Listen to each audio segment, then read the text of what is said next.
Our second panelist for the day, Professor Elizabeth Swanson Goldberg. She could not make up somehow. She's a professor of English, Chair of Arts and Humanities Division. Professor Elizabeth has shared a video which we'll be playing as per the session required.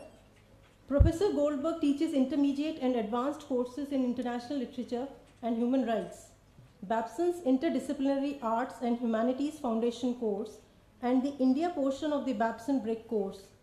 She held the Mandel Family Term Chair and was voted Professor of the Year by graduating class of 2007, 8 and 9. Dr. Goldberg has received the Faculty Scholarship Award, Martin Luther King Jr. Leadership Award, Louis Institute for Social Innovation Changemaker Award. Author of Beyond Terror, Gender, Narrative, Human Rights, Dr. Goldberg has published articles in journals and edited collections in the areas of multicultural literature and pedagogies. Dr. Goldberg currently serves as chair of the board of MADE by Survivors, an international NGO empowering survivors of slavery by providing education and skilled craftsmanship training, and as faculty director of the Made by Survivors Micro Supply Chain Consortium, hosted by the Lewis Institute Social Innovation Laboratory. She is a member of the editorial board of the international journal Teaching in Higher Education and has recently concluded a term as chair and commissioner of the Barnstable Country Human Rights Commission. Our third panel member, Dr. Radha Sharma. We heard her yesterday also, but for the information of the people who joined today, Dr. Sharma has 35 years of experience, and presently she is the ICCR Chair of Corporate Responsibility and Governance. She has done a certification in CSR from British Council, New Academy of Business UK, and World Bank Institute. She is the holder of the ICCR Chair of Corporate Responsibility and Governance, HHL, Leipzig Graduate School of Management, Leipzig, Germany, since 2013. She was a visiting professor to ESCP Europe Business School, Torino, Italy in 2013, professor of Organizational Behavior and Human Resource Development, Management Development Institute, MDI, Gurgaon, India since 2002, visiting professor to SCOLS, Riatzwürschen, European Business School, Ostrich Winkel, Germany in 2008. She is also a member of the Academy of Management, USA. We welcome all the three panel members. May I now request Shabnam Siddiqui to share her views. Thank you so much. Good evening, everyone. Friday evening, last session, not exactly the time that we wanted to discuss a lot of serious issues. But as in my introduction, just wanted to add the most important part that connects me to today's event. My LinkedIn profile has not been updated for some time, and I just realized that when my introduction was happening, is that I'm a product of the feminist movement. When I was doing my master's in Mumbai, I'm a Mumbaiite from Bombay, just working here for the last 3.5 years, and might have to continue for a couple of years more. So the entire understanding of work, of relationships, of politics has come from the movement, the feminist movement, which I'm very proud to belong to. But while working in my initial job in a women's organization, a question that was asked to me by, it was in some local area. Delhi has changed so much. That was way back in 1996. I don't even remember which, like Western Delhi area. But there was a very old lady. We're talking about women's rights, women's principles, and she stood up and she told me, just I'll mention it in Hindi and then translate it in English, saying that beta सिर्फ लड़कियों को बता के कोई मतलब नहीं है, लड़कों को बताना चाहिए. Saying that women in principle understand these things. I think it's time that the men started listening to these empowerment values and respecting them. And I think that has been the part of change that women like inspired to continue working. We have been working on gender, even though my focus area of work for the last 10 years has been completely anti-corruption. And when I say anti-corruption, it's less to do with the people's movement that we are seeing a lot of in India these days. I'm not much of a people's person. I'm more a strategy person. I like to work on policies. I like to put them forward. I like to develop a business case. So that is the work. And in the Global Compact Network, the UN Global Compact, is a worldwide network.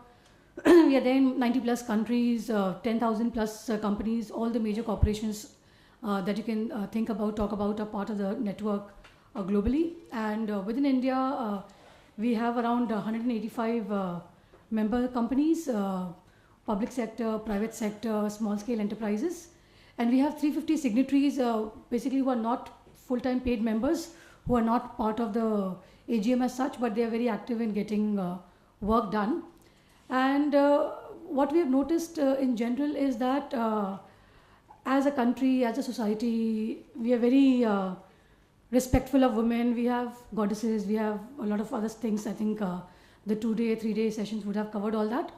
But whenever it comes to us working as decision makers, as economic providers, there's some kind of a ceiling that still comes that women generally have to face. Delhi is a worst case scenario in terms of women and safety. I'm sure Bangalore is fast catching up, but Delhi is no good in general.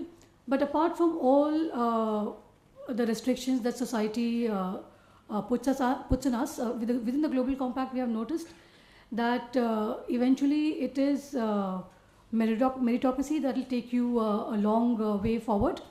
And when we talk about only meritocracy, it's not about an open level playing field for everybody, because we realize that our society and our country is not does not have a level playing field. So what are the positive affirmative action that needs to be done?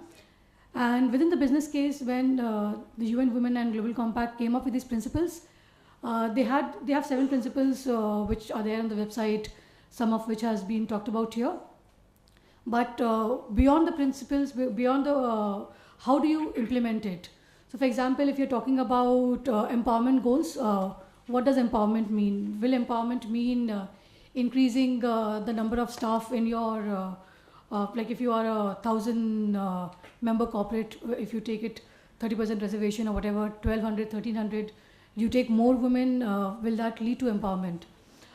We believe that helps, but is not the be all and end all. It's very important as to which positions the women are taken in, like are they in the support staff, are they in middle management, or are they in top management? What is the continuous training and support that is given to them?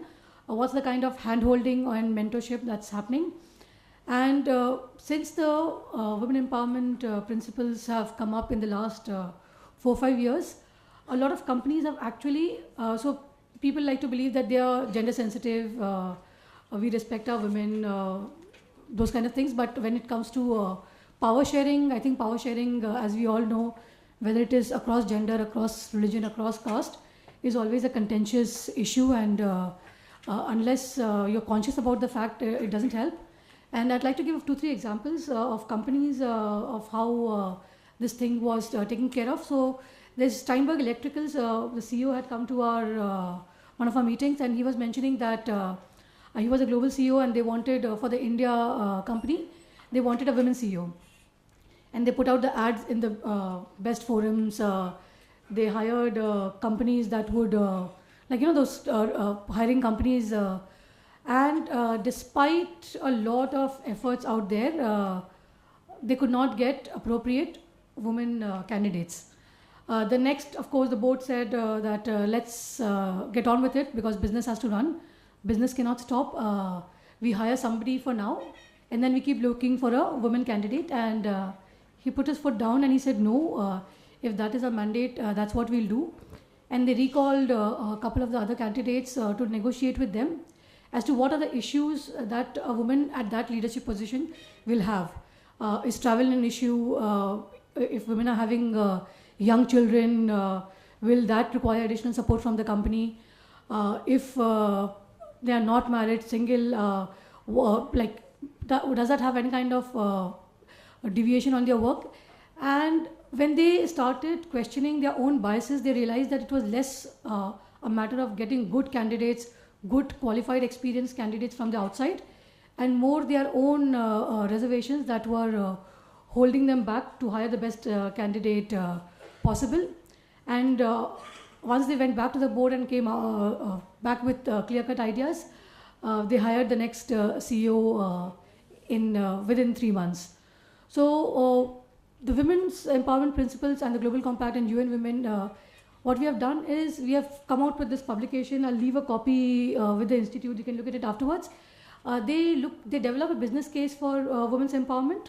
So it's not about just getting women and increasing numbers, but how and where to get the women. What are the changes that you need to do in internal space when you're trying to accommodate women? What is the kind of external support in terms of healthcare, safety, like in Delhi or big metropolis, if you want to hire women and give them evening jobs, it becomes very difficult for them to have the confidence, from their family to have confidence.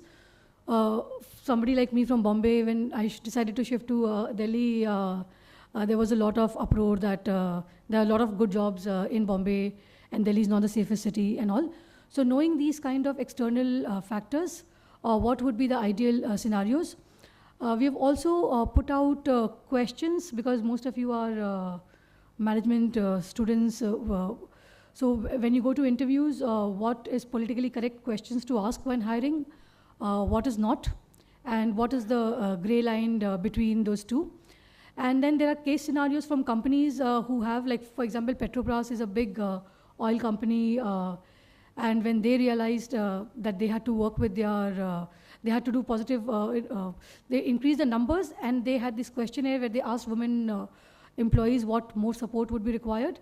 So when we talk about empowerment, we not only talk about numbers, we also have to talk to the other side about with men, what are their reservations, how can those be assailed, and how we can develop a conducive working atmosphere where both genders can work together, compete with each other. Competition is not an issue. Because if you are in a level playing field, I think competition brings out the best business, the best profits. So competition is not an issue, but to have the level playing field, and that's where the women empowerment principles come on board. I'd really recommend that as many of you can Google, like it's the day of Google, even I Google everything. So if you can go and Google about the, not only the principles, but also the guidelines and policies that will help to take the policies forward, that would be a great help. And I think it's a good idea to have this monitor doing the backward counting for the time, then you exactly know when to stop. So this is just a brief introduction. I'm sure there'll be questions now, and there can be questions later to take the discussion forward. Thank you. Thank you, Shabnam, for sensitizing on the issue of what actually is women empowerment. It's just not increasing the numbers, but to creating both internal changes as well as the external support that is required. And also, it's the man which should be listening what empowerment is all about. So, thank you so much. Can we have the video from Professor Elizabeth?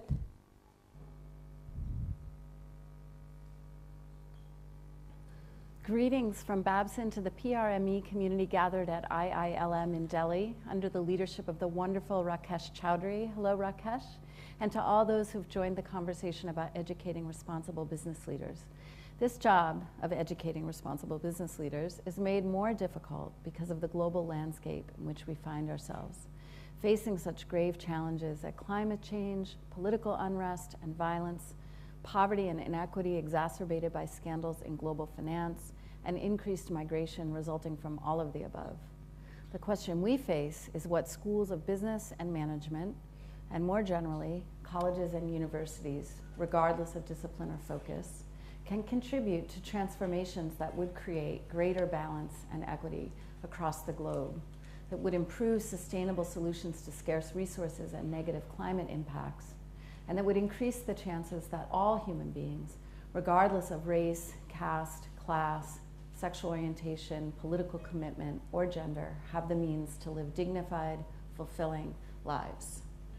As a professor in the liberal arts working within the context of a school of management, I have a particular take on this international landscape. Babson is a globally recognized leader in management education with a #1 ranking from US News and World Report in entrepreneurship for 20 years at the graduate and 18 years at the undergraduate level.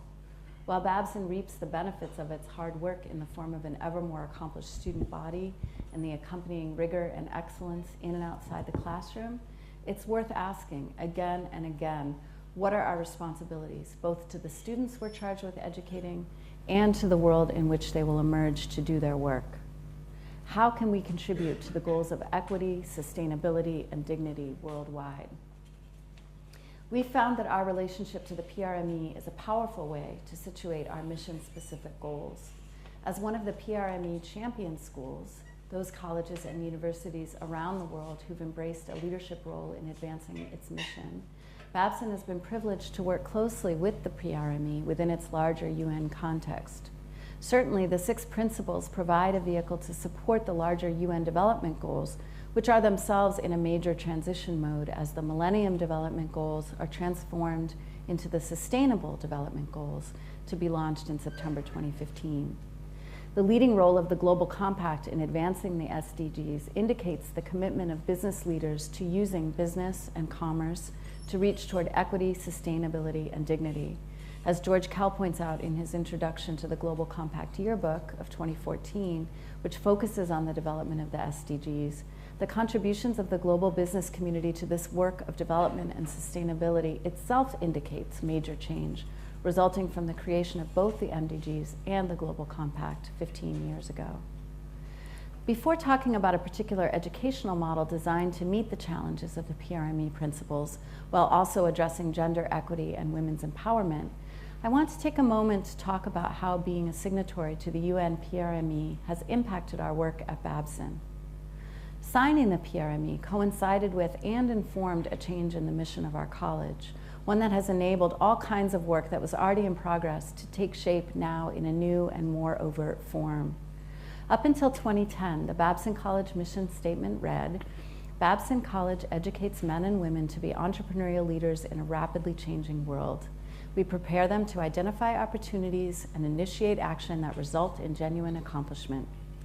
In 2011, after a process of intense reflection that included major revisions of curriculum and new co-curricular initiatives, Babson changed its mission statement, which now reads simply, "Babson College educates entrepreneurial leaders capable of creating great social and economic value everywhere." Very pithy, very memorable. You'll notice that our new mission emphasizes social and economic value, and both of these gesture toward environmental protection and sustainability. It also emphasizes a global vision, everywhere. By making visible and intentional our commitment to educating leaders who create social value in addition to economic value, we've moved away from the profit-driven model of business that dominated the global scene when Kofi Annan first inaugurated the Global Compact, and we've moved toward the triple bottom line: people, planet, and profit. This model embraces a simultaneous rather than sequential approach to value creation. That is, encouraging enterprises to embed social and environmental value creation and to mitigate harmful social environmental impacts of doing business right into their business models from the beginning, rather than focusing on profits and then investing those profits in social and environmental initiatives.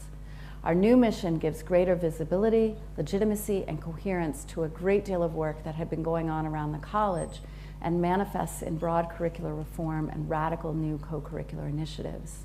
I'd like to use the remainder of my time to talk about how a visible commitment to the 6 principles of the PRME can be leveraged to create powerful educational opportunities for students who are looking to use business to make change. The framework I'd like to share fits within a certain institutional structure at Babson, but I hope can be adapted to other settings in meaningful ways. The pedagogical and theoretical principles upon which the work is built are interdisciplinarity, experiential learning, and cross-sector partnerships mobilized for global problem solving. My particular example will, in keeping with this session of the conference, address a case that involves gender-based violence and inequity with business solutions towards women's empowerment. But this model can be applied in many different settings for different purposes. I'll take as a foundational principle the necessity of women's empowerment around the globe. A brief survey of gender relations reveals gaps in equity that are truly planetary in scale, evidenced not just in unequal rates of education and opportunity, but more devastatingly in institutionalized violence against women that reveals a deeply rooted misogyny crossing cultures and time periods. The particular problem that this case addresses is human trafficking, sex trafficking, a complex global crime that capitalizes on economic, gender, caste, and class inequities and results in unthinkable violence, deprivation, and trauma for those who are trafficked. The basic framework within which the teaching and learning opportunities are formed is one that empowers students to experiment with business solutions to this social problem by engaging in experiential learning built on cross-sector partnerships. The particular partnerships here are less important than the principle of partnering across sectors: government, private sector business, NGO or nonprofit, and educational institution. In this particular case, I partner with the international NGO Made by Survivors, for which I serve as board chair, although such service is not necessary to this kind of partnership.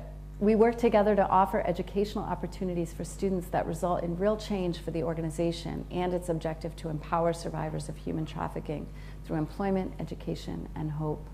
The mission of the organization is simple. We employ women and girls who've survived brothel slavery in high-wage, dignified, stable employment that will not only slavery-proof them and thereby reduce the re-trafficking rate from its current estimation at around 50%, but will also elevate their status within communities, thereby shifting long-standing gender inequities that inform high rates of domestic violence, as well as low rates of education and healthcare for girl children and women. In order to achieve these goals, Made by Survivors, in partnership with Babson through engaged faculty and under the auspices of our Lewis Institute Social Innovation Laboratory, has instituted what we call a prosperity model, designed to help raise the social and economic status of marginalized female populations.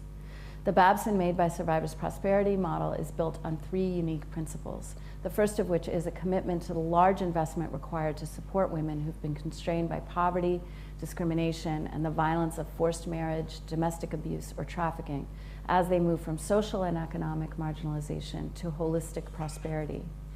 For Made by Survivors, that investment takes the form of substantial, innovative college-level education in programs in entrepreneurship and design, ongoing training in job skills and human rights, and perhaps most importantly, a commitment to wages that are well above the standard low-level wage paid for handicrafts and other small-scale production in a majority of shelter home and NGO models for caring for survivors of trafficking. Indeed, Made by Survivors is currently very proudly benchmarking wages paid at its Kolkata jewelry production centers at approximately the level of a recent college graduate in India.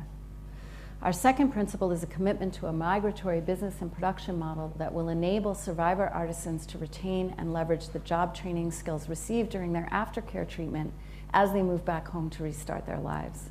Currently, economic development programs are clustered in the destination sites where trafficking survivors are receiving their aftercare. These sites are mostly in large Indian cities such as Mumbai, Kolkata, Delhi, Pune, which means that when survivors are repatriated to their homes in rural areas of Indian states or in neighboring countries such as Bangladesh or Nepal, all that they've gained by being part of a program such as Made by Survivors Jewelry Training Program will be lost, including those high wages that have enabled them to begin enjoying their free, independent, sustainable lives. Made by Survivors' migratory business model is revolutionary in the field and solves the problem by attending to the conditions of poverty, lack of opportunity, and discrimination in the source communities that contribute to the problem of trafficking in the first place.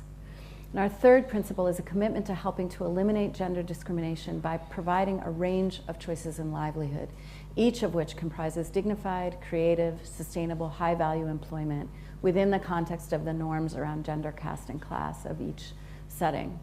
Economic development programs established by Made by Survivors are carefully constructed in order to respond and to push past gender barriers. For instance, because metalsmithing has been a traditionally male-only profession in India and quite well paid, Made by Survivors is proud to say that we have the first cohort of trained female metalsmiths in India, thereby enabling those survivor artisans to demonstrate within their communities the power and reward of breaking down traditional gender-based constraints. This model has been built across the partnership of the NGO, the college, and our corporate sponsor, Toyota. It benefits the NGO, which is able to leverage the skills of its academic partner. It benefits the academic partner, which is able to provide outstanding applied and experiential learning opportunities in real-time, global context to our students. And it benefits our corporate partner, which is able to spread its model of lean innovation farther and wider, thereby extending its reach exponentially. In Babson's case, this work is made possible through our Lewis Institute for Social Innovation, which houses the Women's Entrepreneurial Development Lab through which I'm able to conduct my work and research. It's crucial to note, however, that I was doing this work before I had institutional support, and I would certainly continue without it. Such partnerships are relatively low cost and low maintenance, grassroots, scrappy, always evolving. Part of the challenge for educators, I think, is to give up some of the control of having prepared cases and deliverables, and instead to allow students to experience the uncertainty of working with real partners in real time. To return to the pedagogies upon which I base this work, I believe that interdisciplinarity, including the liberal arts, is crucial for responsible management education. My goals are to teach students about the possibilities of social innovation, leveraging their existing skills while allowing them to see how those skills can produce real change in the lives of individuals and communities. I do all that while I deliver content about the social contexts and histories informing the problem at hand. In order to do this, I must expand from my disciplinary training in literature, cultural studies, and human rights to include principles of social innovation and business practice. The same can be true of management educators, just in reverse. I believe that experiential learning is crucial for students to emerge ready to operate within the uncertainties of the global landscape. I've been able to embed this partnership with Made by Survivors to provide such learning opportunities for students across the college in marketing, Salesforce management, branding, strategy, supply chain, and human rights courses. In each of these sites, students have been given a specific research project to undertake that has a clear impact on the evolution of Made by Survivors and by extension on the lives of the women and girls we employ. Students have done beta testing on websites and in product marketing campaigns, researched new business models and opportunities, explored options for expanding Made by Survivors operations into Bangladesh and Nepal, which are source sites for trafficked girls, and much more. Not only does this provide the faculty in those courses with meaningful projects through which their students can experience the power of real-time data and results with an immensely meaningful social context, but they themselves, the faculty, have found significant research opportunities that have resulted in published cases and articles because they've been able to access raw data produced by Made by Survivors experiments in social innovation. Finally, I believe in the necessity of global learning. This work situates students in complex global contexts that can increase their sensitivity to difference and their commitment to inclusion, and allows us to address intractable problems such as gender oppression and discrimination that we share across differences in culture and history. It's crucial in this part of the work that the problem of gender inequity be situated in its global context, rather than being constructed, as it often is, as a problem plaguing one part of the world, usually the developing economies, more than another. At the Global Tribunal on Accountability for Women's Human Rights, held at the 1995 UN Conference on Women in Beijing, convener Charlotte Bunch from Rutgers University called the audience's attention to the pervasiveness of violence against women everywhere. She drew attention to the ways in which citizens of the United States often assign the term culture to other spaces, constructing places in Africa and Asia and Latin America as having rich cultural traditions by comparison with the US, which is perceived to be without unified or meaningful cultural traditions, the culturalist norm against which other less economically and technologically advanced societies are measured. And then she rejoined that indeed the US does have a deep and powerful cultural tradition. That tradition, she said, is violence. She supported this provocative claim by describing the pervasiveness of violence across US media, entertainment, and material life. And she argued that the particular prominence of violence against women is so much the essence of US culture as to be nearly invisible. The case I've shared today is an example of educating students about social innovation, the triple bottom line, and the power of business to make positive social change, while also showing how business can address gender inequity. Because of its emphasis on collaboration and cross-sector partnership, it encompasses all 6 of the principles for responsible management education, but particularly principle number 3, which describes method. We will create educational frameworks, materials, processes, and environments that enable effective learning experiences for responsible leadership. I'm only sorry that I won't have the chance to learn from your feedback or to share your stories and ideas, so I invite you to contact me at egoldberg@babson.edu, and I thank you immensely for your time today. I'm wishing the entire community gathered there a wonderful new year.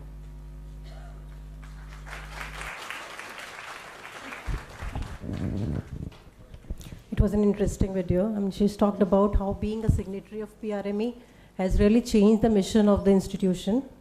Also, she talks about the social entrepreneurship program towards holistic learning.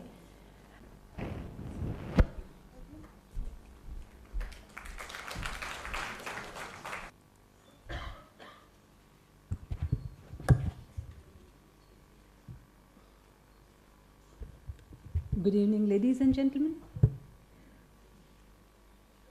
Being the last speaker has the advantage that the stage is already set.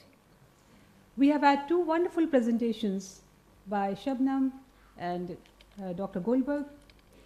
The title of my presentation, as you can see here, is Does Perceived Gender Equity Affect Work Engagement and Employee Well-being? It is based on empirical research conducted by me and my co-author in Indian work organizations. I'm looking at the clock, therefore I would like to go fast. The agenda of my presentation is like this. I'll talk about the international and the national context. My motivation for doing this research I'll share as I go along. I'll talk about the construct of gender equality and gender equity, talk about a little bit of literature, research gap, study variables, and so on. In the international context, gender equality is defined as a human right by United Nations. One expects there'll be equal pay for equal work, dignified treatment of women, and the right of women to vote. Gender equality has been a part of the Millennium Development Goal and various international initiatives which have already been shared by the previous speakers. I won't repeat them. It was believed to be a driver of development effectiveness, and it was also considered to be a tool for alleviating poverty. In the Indian context, gender equality is enshrined in the Indian Constitution under Articles 15, 16, and 39, which grant equality to all in employment, irrespective of gender. We do find women at the workplace, but what we observe is that women have not been able to optimally utilize the fundamental right conferred upon them by the Constitution due to a variety of reasons and variety of obstacles, socioeconomic obstacles, stereotypes, prejudices, and covert discrimination. And the situation has not changed drastically. This was the finding of my research in 1982, and even after 30 years, the situation has not changed drastically. Why I have been going back and forth on gender issues has been that as a woman, when I was working on women issues, I was being accused of being a feminist or probably being handicapped and trying to take the crutches of gender, which I didn't want to do that. So I went back, competed professionally, achieved whatever I could, reached the level of my optimum inefficiency, and then I thought of working on this issue again because I thought now I have the skills and probably some experience after 3.5 decades to talk about it, study it, and present before people to consider what is happening, why is it happening, can something be done about it. That's the motivation it comes from.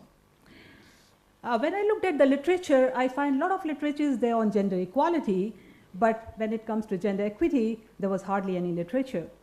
WHO defines gender equity as fairness and justice in the distribution of benefits and responsibilities between women and men. But when we look at the status of women in India, we find that India has ranked 113th out of 135 countries covered in the World Economic Global Gender Index 2011. In 2012, when the Global Gender Report was prepared by the World Economic Forum, trying to position countries based on their capacity to bridge the gender gap on important parameters of accessibility to healthcare, education, economic equality, and political participation, India ranked 105th, which was the lowest among BRIC countries. I became perturbed, and then I thought, let us look at the status of women in a sector where they are doing the best. And the Indian IT sector is the sector where women have been doing better than other sectors. I will share with you data, 3 data points of the 3 surveys conducted at different points of time and share with you the position of women. In 2003, a study conducted by DataQuest Jobs Ahead, they surveyed 150,000 employees, and the survey revealed that there were 19% women at the lower levels in the Indian IT sector with 3 years of experience and 6% women at the senior levels. The NASSCOM president also admitted that only 6% women were in leadership position in the Indian IT sector. Another survey, which was done in 2009, they looked at the participation of women in the Indian IT sector, and then they found it has increased from 35% to 36% during 2008 and 2009, but bulk of these women were at the lower levels, and they were not able to go up because of glass ceiling, which has been shared by Shabnam and other speakers, and because of this invisible barrier which exists. Other survey which was done by Gallup in 2012, of 140 countries, they found there was highest gender gap in employment rates in India based on employment of women to population ratio. This motivated me to look well deep into the reasons that could be behind this. Why is there glass ceiling? You know, as a researcher, one becomes curious. And then I tried to look at international data, and we talked to a number of executives in India, women executives in India, managers in India, trying to find out why are they not being considered for higher positions, what's wrong with them. And then we found there were a lot of similarities between the international data and the Indian empirical data. That was that gender is significantly related to promotion potential. Females are rated lower than males. And again, the glass ceiling was preventing them for going up the organizational hierarchy, and hence this research. Our challenge was what to look at, what exactly is missing, and the research gap we found was lying in the perception of gender equity at workplace. The biggest challenge was how to identify this construct, how to make it researchable, how to develop a tool to measure it, and this was the real work. We worked for about 2.5 to 3 years on this to develop, refine, standardize this skill. I'll be sharing the details of it in a short while. We defined perceived gender equity based on the research that perceived gender equity at workplace is the positive perception of equal opportunity in recruitment, training, development, compensation, career progression, dignified treatment, and professional respect through organizational policies, practices, and environment. The other 2 variables we looked at are work engagement and well-being, because these are very much inspired by the PRME principles and the sustainable agenda. I'll quickly go over this methodology. It was empirical work. Data was collected on one-to-one basis from 373 managers. A couple of data we had to reject because the questionnaires were not filled up properly. It was collected from both public and private sector, manufacturing and service sector. Males, we collected it on both males and females so that there is no gender bias. Males were more, 72%, females were 27%, because that's the ratio that exists in the organizations. Average age was 37 years, average experience was 12.2 years, and then control variables and all that is required. These were the standardized measures that we used. I'll skip the hypotheses and share these with the findings. We applied a number of statistical tools. We used descriptive statistics, which is mean SD correlations, regression analysis, conformative factor analysis, structural equation modeling. We did all that was possible to arrive at the results. And I would like to be brief in my presentation, but this is a model that has emerged out of this study. I'll explain this. This will be clearer than reading through the hypotheses. Perceived gender equity, it is negatively related with executive burnout. That means if the employees at the workplace feel that there is fairness and justice in policies, practices, and environment, then they are not likely to burn out. Perceived gender equity positively influences work engagement. That's very interesting. So if people feel the PGE, then they will be more engaged. That means they will have more energy, more vigor, more involvement, thereby a business case, higher productivity, and work engagement leads to, again, positive well-being, we looked at well-being from two perspectives, positive as well as negative, for statistical research and methodological reasons, which I'm not going to explain here. Had it been a research conference, I would have given all those justifications. So we looked at both, and work engagement was positively related with optimism and negatively related with burnout. Very interesting finding, and before I go to that, let me share this. Work engagement has appeared as a predictor of burnout in the negative form. Perceived gender equity is a predictor of work engagement and executive burnout. And we found a very funny kind of result, that perceived gender equity was negatively related to optimism. So one would expect that if there is equity at workplace, why not? They should be optimistic. But in the Indian workplaces, this was not so. So we did the analysis of the data looking at male and female employees, managers separately. And when we looked at the reasons why these differences